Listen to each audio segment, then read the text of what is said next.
दोस्तों, पश्चिम बंगाल के अंदर भारतीय जनता पार्टी को चुनाव के बीचों बीच बड़ा झटका लगा है। जी हां दोस्तों, भारतीय जनता पार्टी को पश्चिम बंगाल के अंदर चुनाव के बीचों बीच बड़ा झटका। दरअसल नेताजी सुभाष चंद्र बोस के परपोते ने भारतीय जनता पार्टी का दामन छोड़ करके टीएमसी का दामन थाम लिया है। जी हां दोस्तों, टीएमसी पार्टी के अंदर शामिल हो चुके हैं और यह झटका भारतीय जनता पार्टी को बहुत बड़ी मुसीबत से कम नहीं है।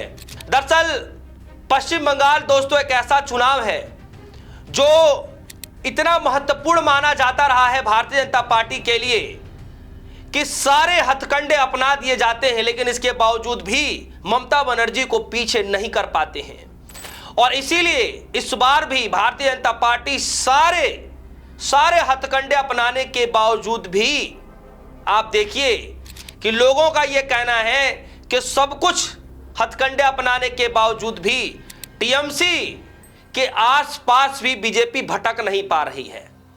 चाहे देश के प्रधानमंत्री मोदी जी रैली कर लें, चाहे देश के गृह मंत्री जी वहां पर 15 दिन का डेरा डाल लें, चाहे तमाम अपने फायर ब्रांड नेताओं को वहां पर रैलियां करने के लिए उतार दें, चाहे भले ही देश के प्रधानमंत्री मोदी जी को रील बनाना पड़ जाए, लेकिन उसके बावजूद भी टीएमसी की जो छवि है उसमें सेंधमारी नहीं लग पा रही है। उसकी छवि में जो है डिक्रीज या गिरावट देखने को नहीं मिल पा रहा है। तमाम खबरें चल रही हैं दोस्तों, लेकिन इस खबरों के बीचों बीच एक ऐसी बड़ी खबर निकल कर आई जिसने पूरी चुनावी माहौल को ही बदल कर रख दिया। दोस्तों, नेताजी सुभाष चंद्र बोस, किसको नहीं पता है इनके बारे में। सोचिए, उनके परपोते भारतीय जनता पार्टी से दामन छोड़ करके चुनाव के बीचों बीच जब टीएमसी में शामिल हो रहे हैं, टीएमसी में शामिल हो चुके हैं, तो सोचिए भारतीय जनता पार्टी की तो पहले ही फजीयत हो गई, पहले ही एक बड़ा झटका लग गया। सोचिए, अभी तो चुनाव के आइकन बदलने की तैयारी चल रही है कि हम किस तरीके से चुनाव को दूसरे तरीके से जो है फ्रेम करें, दूसरे आइकन को फ्रेम करें। शुभेंदु अधिकारी शायद नहीं चल पाएंगे, किसी और बड़े नेता को, बड़े लीडर को सामने रिप्रेजेंट किया जाए। लेकिन इसी बीच सोचिए, नेताजी सुभाष चंद्र बोस के जो परपोते हैं उन्होंने ही बीजेपी का दामन छोड़ करके टीएमसी में शामिल हो गए। अब सोचिए इससे बड़ा झटका क्या हो सकता है। खबर हिंदुस्तान लाइव की है। खबर में लिखा है, चुनाव से पहले बंगाल में बीजेपी को बड़ा झटका, नेताजी सुभाष चंद्र बोस के परपोते टीएमसी में शामिल।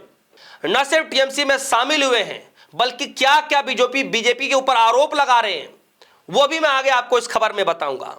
खबर में लिखा है, नेताजी सुभाष चंद्र बोस के परपोते चंद्र कुमार बोस ने रविवार को भारतीय जनता पार्टी से इस्तीफा दे दिया और सत्तारूढ़ी तृणमूल कांग्रेस टीएमसी में शामिल हो गए।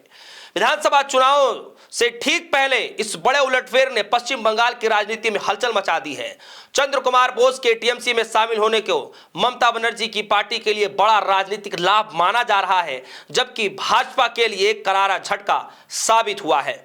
वहीं टीएमसी में शामिल होने के बाद चंद्र कुमार बोस ने कहा कि अब ममता बनर्जी के नेतृत्व वाली टीएमसी के साथ मिलकर बंगाल की जनता की सेवा करूंगा। चंद्र कुमार बोस ने पार्टी छोड़ने के बाद कहा कि अब ममता बनर्जी के नेतृत्व वाली टीएमसी के साथ मिलकर बंगाल की जनता की सेवा करेंगे। उन्होंने भाजपा में शामिल होने को अपनी ऐतिहासिक गलती करार दी और कहा कि भाजपा में शामिल होना एक ऐतिहासिक गलती थी, लेकिन मुझे अब इसका एहसास देर से नहीं बल्कि जल्दी ही हो गया।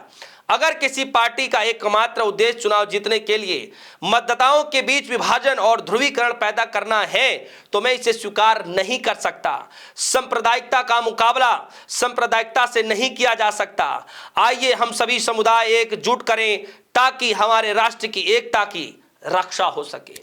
सोचिए, नेताजी सुभाष चंद्र बोस के परपोते जब ऐसे बयान बोलेंगे, जब ऐसी आरोप लगाएंगे ध्रुवीकरण को लेकर के, जो है उसके बाद चुनाव आयोग को लेकर के, बीजेपी के अंदर चल रही ध्रुवीकरण को लेकर के, उसके बाद आप देखिए सांप्रदायिकता को लेकर के जिक्र कर रहे हैं।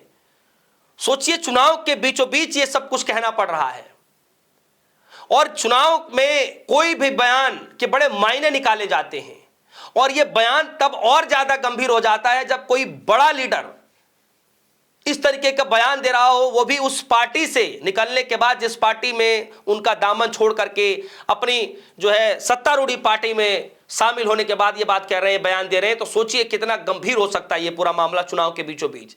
इसीलिए टीएमसी पार्टी के लिए एक संजीवनी बूटी के तौर पर साबित हो सकते हैं, और दूसरी तरफ भारतीय जनता पार्टी को करारा झटका से कम नहीं है दोस्तों। जहां एक तरफ बीजेपी लगी हुई है कि बड़े से बड़े स्टार्स, बड़े से बड़े जो है धुरंधरों को अपनी पार्टी में एंट्री दिलाई जाए, वहीं दूसरी तरफ इतना बड़ा झटका। खैर, एसआईआर की प्रक्रिया को लेकर के क्या कह रहे हैं परपोते?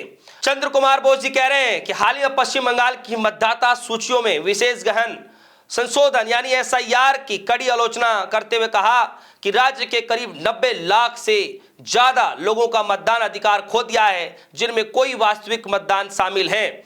उन्होंने नागरिक समाज, सामाजिक कार्यकर्ता और प्रगतिशील लोगों की अपील करते हुए कहा कि बंगाल के नागरिक समाज, सामाजिक कार्यकर्ताओं और समान विचारधारा वाले प्रगतिशील लोगों को क्या होगा?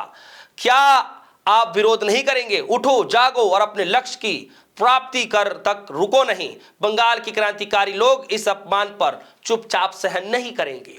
ये सारी वाकया जो है नेताजी सुभाष चंद्र बोस के जो परपोते हैं चंद्र कुमार बोस, उन्होंने टीएमसी में शामिल होने के बाद कही।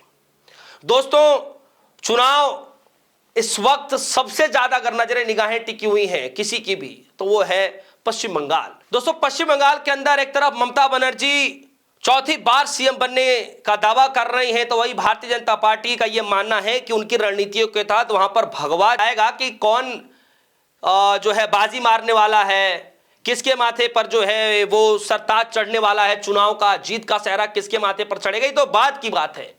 लेकिन फिलहाल चुनाव के बीचों बीच सोचिए भारतीय जनता पार्टी को इतना बड़ा झटका, क्या सच में चुनाव के अंदर माहौल खराब कर सकता है बीजेपी के लिए?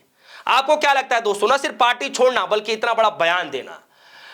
आपको इस पूरी खबर को लेकर आप सभी के मन में क्या कुछ चल रहा है? क्या सच में भारतीय जनता पार्टी के लिए कोई बड़ा झटका है या फिर मामूली सा एक कोई खबर?